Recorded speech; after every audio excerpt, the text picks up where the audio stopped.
Maximizing your Polkadot staking returns is going to be the topic of today's video. And of course, we are going to be looking at liquid staking and how it works. So the first place that I really want to start off is in regards to Polkadot staking consensus and how that works, and explain the lockup period to you guys and why liquid staking is just so important. So right now, Polkadot uses a proof of stake consensus, a nominated proof of stake consensus to be specific, called Grandpa. This consensus is ultimately what secures the entire Polkadot ecosystem, including the parachains, offering billions of dollars of security and interoperability with a rich and vibrant ecosystem to people who are looking to deploy on the Polkadot network.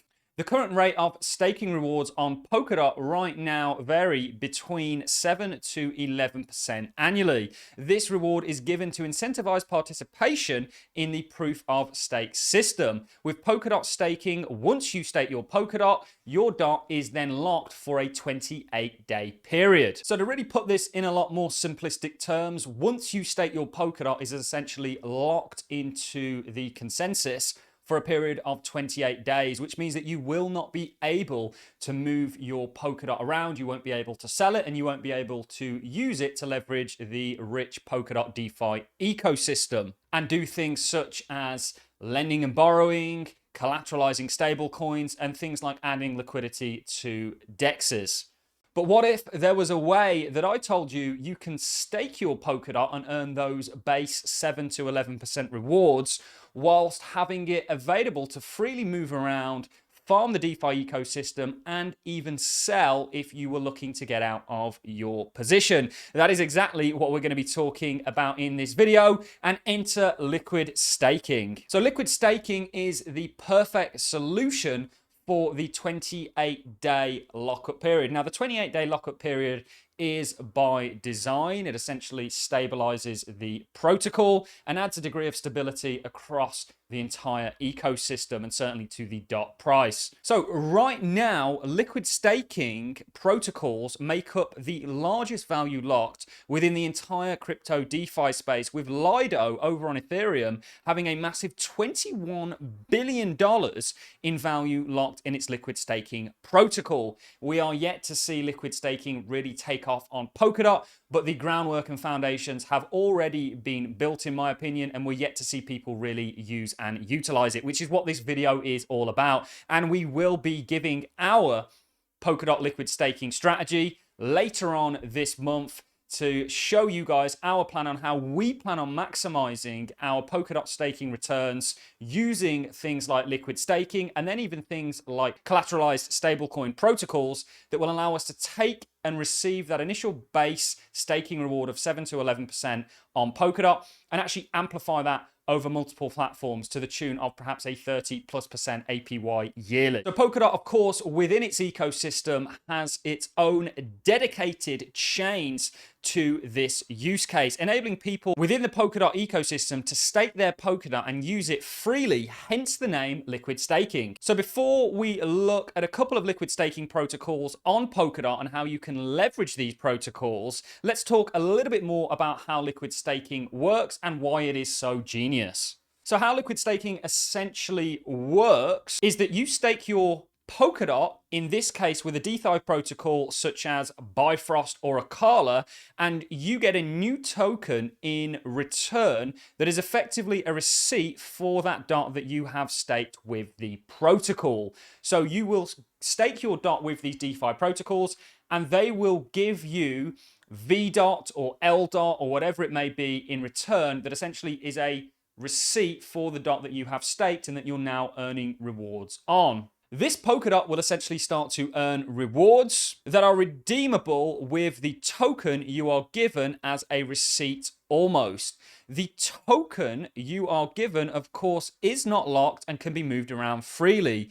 It's pegged to the underlying DOT price, as it is redeemable on a one-to-one basis for the underlying tokens, as long as you have this token, this receipt token, whether that be VDOT or LDOT or whatever it may be. So by all accounts, this token is as good as Polkadot. providing there are no issues with the DeFi protocol, like a hack or an exploit. So of course, just like how we've seen bank runs, a similar thing could occur with some of the DeFi protocols if they are hacked or exploited, and the underlying DOT that is being staked gets manipulated or exploited. However, the beautiful thing about Polkadot, and actually one of the features and not bugs of the 28-day staking period, is it's actually quite hard for someone to penetrate a DeFi protocol and then instantly take out the liquidity because of this 28-day lockup period. So once you possess this token and have staked your DOT with a protocol, you are then free to do with it as you please. So you could decide you want to farm with it via borrowing and lending protocols to increase the percentage you get on your Polkadot, because you're not only getting those staking rewards, you're now locking your Polkadot into a borrowing and lending protocol where you're earning an APY and possibly the protocol's own native token rewards for providing liquidity to their service. This is just one way you can then take that VDOT or LDOT or whatever the staking token, the liquid staking token is, and multiply your APY. You could also use it to supply liquidity on something like a DEX, not something that I'll personally be doing because of impermanent loss. I'm more likely going to veer towards stable coins and borrowing and lending. You can also collateralize it, of course, into a stable coin, which is what Equilibrium are doing. And that's very interesting. And we'll take a look at that in just a second. On top of that, let's say you don't want to hold that DOT anymore. You can sell it. So you can, on many of these protocols, these liquid staking protocols, actually swap your VDOT for DOT and then sell it, or swap it for a stable coin, for example, which means you sell it. And of course, then you won't have access. The person who now owns that token will have access to the staked DOT initially on the protocol. So do bear that in mind. It's really a way to free up liquidity across the board. It is truly very important in a DeFi ecosystem, and actually a broader ecosystem. So the possibilities for arbitrage opportunities truly are endless. The main risk, of course, it's important for me to say this, is with the underlying protocol and any exploits that may take place. But like I said, Polkadot has perhaps a degree of security given to these protocols that are liquid staking protocols, with the fact that DOT essentially has a lockup period for 28 days. So they do all this for you. They give you a token in return that you can then go and farm with. But if that underlying DOT was affected, which again is harder to do on Polkadot because of the 28-day lockup period, then of course, you know, the tokens that you have, it would be catastrophic. And we have seen exploits across the board in the crypto ecosystem. We haven't really seen that many in Polkadot. I know Akala, for example, one that we've mentioned, they did have an issue with their stablecoin not too long ago. However, I believe this has been fixed. But I don't think this affected the underlying DOT that was staked. So liquid staking has a more of a degree of security to it than perhaps other protocols would do. And this really is what crypto is all about. You know, it's transforming the traditional financial world through unlocking liquidity across the board, whether that be in real estate, whether that be in money markets, whether that be in currency markets, whatever it may be, equity markets. What cryptocurrency, one of the main applications and one of the main benefits of distributed ledger technology is the unlocking of liquidity. And why shouldn't these cryptocurrency projects have this be applicable to them just like it is to the traditional financial world? And that's why I think liquid staking is just so important. So we have mentioned Bifrost and of course Akala, but there is Equilibrium, which is very interesting because it will allow you to take your VDOT and then actually go ahead and collateralize it as a stable coin and earn an APY for doing this. So essentially, if you're earning anywhere from 11 to 18%, some of the rewards that these staking protocols offer is up to 18% on your stake DOT. You can then in some cases actually stake the VDOT or LDOT or LC or whatever it is. Like I say, you can provide it as liquidity to DEXs and earn a reward via that way. You can also provide it to lending and borrowing protocols. And actually on top of this, you can collateralize that DOT as a stable coin, an algorithmic stable coin, which of course, algorithmic stable coins, instead of being backed by fiat, like USDT or something, they're backed by the underlying DOT, and they have a protocol that will adjust to maintain the peg. They're often over collateralized in most cases, but you can essentially get up to 30, 40% APY with your Polkadot. Now, it's not risk-free, so do bear that in mind, but it is a way to optimize, certainly in the year that we've got ahead of us, and we think Polkadot's going to do very well, your returns. And we're going to be coming out with an entire guide of exactly what I'm doing in regards to maximizing my staking potential. via these liquid staking protocols and some of the stablecoin and borrowing and lending protocols, and perhaps even DEXs, although I'm not that keen on providing liquidity because of impermanent loss. I've done it a lot. I will take part if there's a bootstrapping event because the rewards are often worth it and kind of mitigate the permanent loss.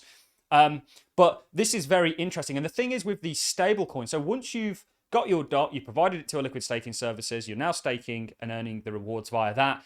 You can then actually collateralize it as a stable coin. You could then take that stable coin and actually provide that as liquidity on a DEX with another stable coin, mitigating that risk. So this is some of the strategies that we're looking at moving forwards that we're going to keep you up to date on. But liquid staking is nothing short of brilliant. It's nothing short of helpful. Again, there is that risk with the underlying protocols that you have to bear in mind. But if you are uncertain, do wait for us to give our guide. We're going to show you wallets and step-by-step exactly what we're doing to maximize these returns. But that is really all we've got for you in this video. It was just to highlight liquid staking and the potential possibilities of it. And do become a subscriber and stay tuned for our ultimate guide to maximizing your APY for staking Polkadot. That's all I've got for you in this video, ladies and gentlemen. If you've enjoyed this content, a like is appreciated, so is a comment. And I will see you all in the next one, hopefully. Thanks for watching. Have an amazing week.